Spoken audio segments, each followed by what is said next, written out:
Hello everyone and welcome to the ScrapbookPal YouTube channel. I'm Dawn Polly from D Polly Designs and I'm so glad you could join me today. I'm really excited to share some fun products from Pinkfresh Studio that I'll be using in today's project. First up is the Message in a Bottle stamp set. This set includes 3 adorable boats and a bottle with a message inside, along with some sweet sentiments. We have drifting by to say hello, our friendship is unsinkable, and in a sea of people, you are my favorite. Next, we have the coordinating dies, which are available separately, and the coordinating stencil, perfect for adding color to your stamped images. You can also use the stencil for quick, easy coloring, or go with Copic markers, colored pencils, or your favorite medium for a more personalized touch. All right, let's jump in and get started. The first thing I'm going to do is stamp all the images onto white cardstock using a black Copic friendly ink. What I really love about the stamp set is that all of the images are grouped together as one large stamp. That means you could stamp all 4 images at once and then easily die cut them and color them at the same time. This not only saves time, but it also gives you plenty of images to use on multiple cards, or you can save the images for future crafting projects. Next, I'm going to color in my images using the coordinating stencils. I wanted to point out something really helpful. On the back of the packaging, there's a color template that shows you an example of how the boats look when they're all colored in. Each color on that template corresponds to a different stencil layer. For example, the light blue section represents stencil 1, the dark blue section shows stencil 2, and then the brown section represents stencil 3, and so on. This guide makes it really easy to follow along and see how your finished image will come together. The stencils themselves are very easy to line up. I'm using magnets to hold mine in place, but you could use a sticky mat or pixie spray. Just go with whatever works best for you. For ink, I'm using my Pinkfresh Studio inks to do all the blending. The first color I'm using is sky blue, which will be my background color. I'm going in with a small blending brush and applying the ink very lightly. I want a soft background, nothing too dark. I'm also going to use sky blue for the background inside the bottle image as well. And I did want to let you know that ScrapbookPal carries the Pinkfresh Studio ink cubes, which are the same formula as the full-size pads. If you're short on space or just want to try a few colors, the cube sets are a great option. The next color I'm using is called Seaside, which is also part of the same ink cube set as Sky Blue. If you're looking for it on the ScrapbookPal website, I believe the set is called Morning Sky. I'm using Seaside to color in the ocean area, and this time I'm going in a bit darker. I really want there to be a noticeable contrast between the ocean and the lighter sky background we created earlier with the sky blue.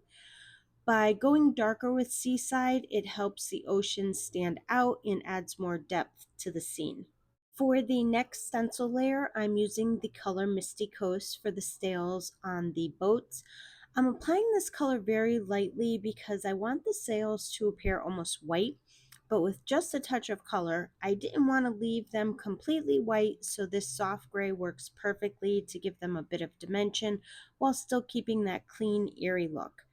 Next, I'm using Warm Bluff for the tops of the corks in the bottles. Again, I'm going in light-handed here because I don't want the corks to be too dark or overpowering. And here's a fun little trick. I'm using that same Warm Bluff color to shade the bottoms of the boats, but this time I'm going in much, much darker. Even though it's the same ink, applying it with more intensity gives it a completely different look. This is a great way to stretch your supplies, especially if you're working with a limited color palette. For the letter inside the bottle, I'm using Warm Bluff again, applying it very lightly across the whole letter.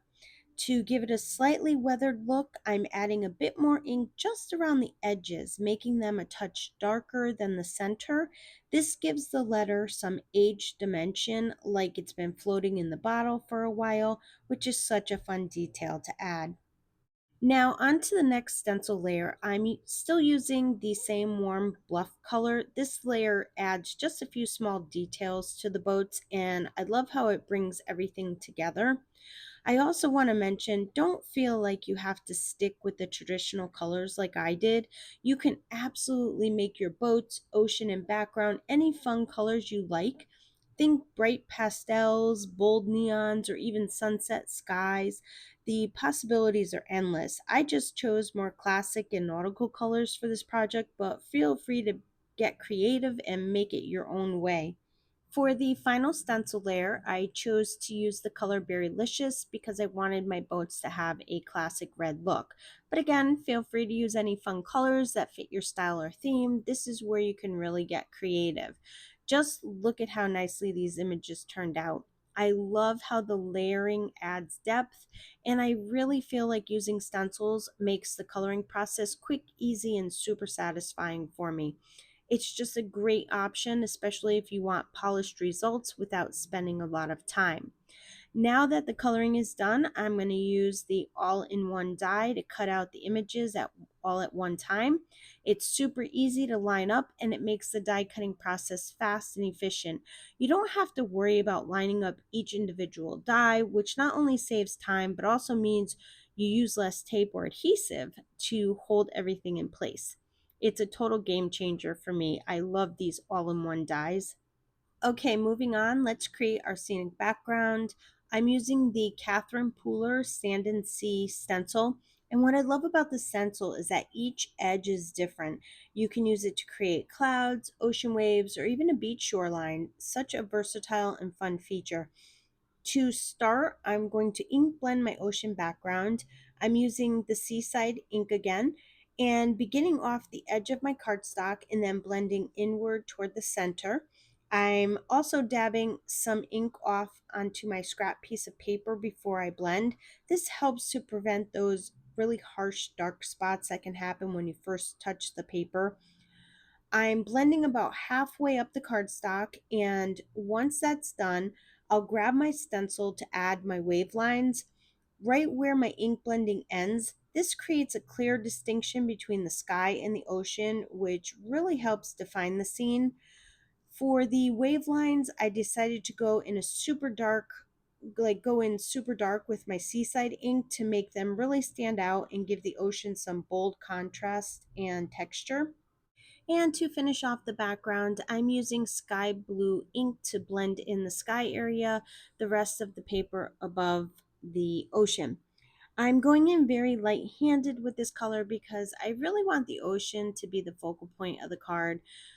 The soft blue sky adds a nice, subtle background without taking attention away from those rich ocean tones and the fun stamped image we colored in earlier. This stencil also includes some great accent elements you can use to enhance your scene. I decided to add three birds flying in the sky just to give it a little extra detail and movement. For the birds, I'm using the color Metropolis, which is part of the same ink cube set as the Misty Coast, the color we used earlier on the boat sails. This darker gray stands out nicely against a soft blue sky without overpowering the scene. It's such a simple detail, but I love how the birds help bring the whole background to life. Okay, now let's start putting our card together. I decided to use the message in the bottle image, and I want it to look like it's floating in the ocean. To create that effect, I'm using a craft knife to carefully cut a small slit along the dark blue wave line right where the ocean meets the sky. Once I've done that, I'm going to insert the bottom of the bottle into the slit so it looks like it's partially submerged and floating on the water. This little detail really helps add dimension and makes the scene feel more realistic. Next, I'm going to use the Spellbinders Emerald Cut Labels and Tag die set to cut out my scene and give it a framed look, almost like it's a picture or a postcard. I'm using the second largest die in the set and positioning it right over the part of the scene I want to highlight. Once I have it where I like it, I'll tape it in place with some low tack tape and run it through my die cut machine. This die gives the card a nice finished edge and adds just a little bit of elegance to the overall design. I used the next size up die, the one that's just slightly larger than the one I used for the scene, and I die cut a piece of blue cardstock. I'm going to map my scene onto this blue layer to really enhance the blue tones in the ocean sky. This extra pop of color adds a nice finished edge and helps tie the whole design together. Then I'm going to take the largest die from the same Spellbinder set and cut it from a piece of white cardstock. This will serve as a frame for my scene. I take the white frame and I'm going to adhere it onto a white A2 size card base. And now it's time to insert the bottle into the slit I cut earlier along the ocean line. I carefully slide the bottom of the bottle into the slit so it looks like it's floating in the water. And to hold it in place, I'm just adhering it with a little bit of glue. I mount my die cut scene on top of the blue die cut to make my frame around the scene, and then I'll adhere the entire scene on top of the white card base, centering the scene in the middle of the white frame die cut. For the sentiment, I stamped "drifting by to say hello" onto a piece of white cardstock and then used the coordinating die to cut it out. To give it a bit of dimension, I added foam tape to the back and adhered it to the front of the card next to the bottle. And to finish off the card, I added a few clear dewdrops around the sentiment for a touch of shine and to mimic the look of water droplets. Just a simple detail that ties everything all together. Look at how nice this looks. I love how this card turned out. Well, that's going to wrap up this card. Thank you so much for joining me here on the Scrapbook Pal YouTube channel. I'd love to hear what you think of the card, so please leave a comment below and let me know. If you enjoyed this video, don't forget to give it a thumbs up and subscribe to the Scrapbook Pal YouTube channel as well as their other social media platforms so you never miss out on any other inspiring content. And be sure to check out their website for their latest new releases and amazing crafting supplies. As always, thank you for spending part of your day with me. I hope you have a wonderful and creative day. Until next time.